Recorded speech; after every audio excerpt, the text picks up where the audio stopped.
Mesdames, Mesdemoiselles et Messieurs, bonsoir.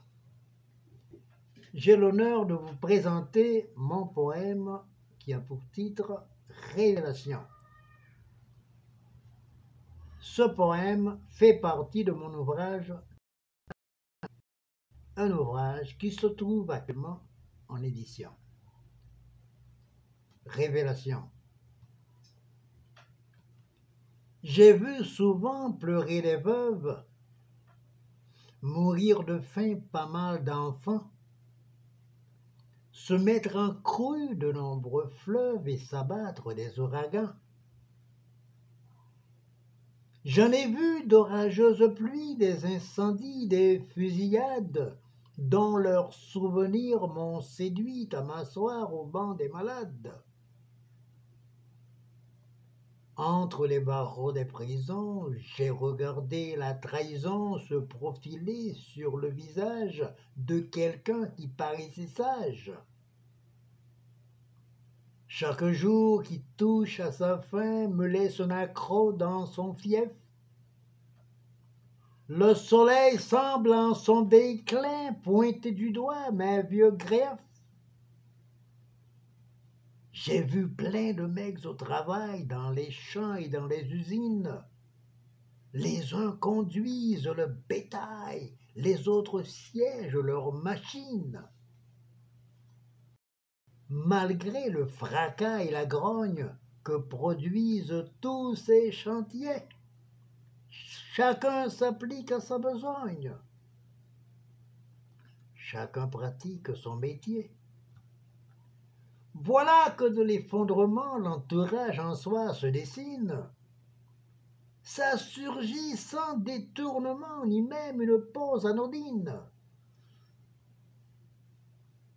J'ai vu se rouler Babylone dans un grain bourbier d'immondices. On sape a priori son trône pour l'emmener vers le supplice. C'est déjà de l'Apocalypse, en premier assaut la présence, l'Armagédon que rien n'éclipse, ni dans les faits, ni dans le sens. J'ai vu se propager la peur au sein d'une population longtemps plongée dans le malheur, et ça me comble d'affliction. Les maux qu'accouche l'ignorance se sont multipliés sans cesse. Les voilà donc sur la balance, au point de sceller la détresse de toute une nation en proie à la plus ignoble misère. C'est un constat dont de surcroît la solution reste un mystère.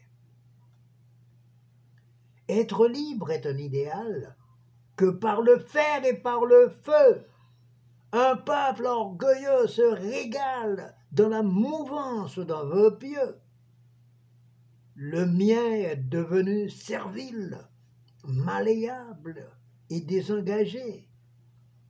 Face aux revers les plus futiles, je l'ai vu se décourager. Nous, on a un tas d'indolents qui crèvent dans le désarroi, ne faisant que mendier leurs doigts dans un monde injuste et violent. J'en ai vu de fâcheuses routes où se dresse la barbarie, et la honte qu'elle charrie dans le temps ne fait aucun doute. Haïti, terre de minables, a dû souffrir 30 ans durant la monstruosité d'un tyran, une expérience épouvantable. En fait, elle a vécu dès lors un calvaire à l'affût du pire.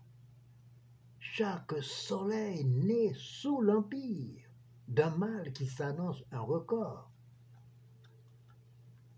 J'ai vu flotter l'hypocrisie dans les discours de l'OEA, et l'ONU dans son amnésie perd l'intention qui la créa. CARICOM, là il faut avouer que ce n'est naquit si retors qu'il lui est interdit de jouer les partitions et les accords de ceux-là qui mènent la danse. Son poids n'a aucune importance dans le marché des décisions. De l'échiquier, ce n'est qu'un pion. Le pacte des Andes mourut même avant d'avoir vu le jour. Du colon, j'ai vu le séjour s'ancrer chez nous, c'était son but. La finalité du grand jeu, c'est le néocolonialisme que, déguisé de mondialisme, il nous cuisine à petit feu. Quand il marchande nos repères, c'est pour nous frapper de plein fouet. Un peuple faible est comme un jouet qu'on rabâche dans la poussière. Mesdames et messieurs, merci. Bonne écoute. J'attends vos opinions, vos critiques. Bonsoir.